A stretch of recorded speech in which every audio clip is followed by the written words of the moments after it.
शिरे-सायगाव येथे दिवसाढवळ्या चोरट्यांचा महिलेवर चाकू हल्ला। गावकऱ्यांनी सिनेस्टाईल पाठलाग करत चोरट्यांना पकडले व दिला निबार चोप।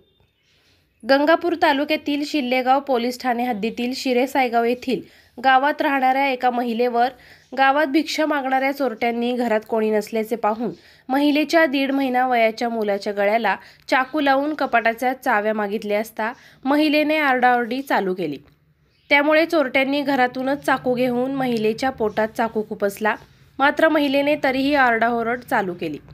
मात्र महिलेच्या शेजारील एका कुटुंबात विवाह असल्याने बहुतेक गावकरी लग्न सोहळ्यासाठी बाहेरगावी गेले होते, त्यामुळे मदतीसाठी लवकर कोणी आले नाही। मात्र महिलेने आरडाओरड चालू केल्याने चोरट्यांनी गावातून धूम ठोकली। गावात ही वार्ता मोबाईलद्वारे वाऱ्यासारखी पसरताच गावातील युवकांनी मोबाईलद्वारे एकमेकांना संपर्क साधून घटनेची माहिती पंचक्रोशीतील गावात दिली। त्यामुळे गावात उपस्थित असलेल्या काही युवकांनी त्या चोरट्यांचा शोध घेतला असता चोरटे खडक वाघलगाव रस्त्याने गेले असल्याची माहिती मिळाली।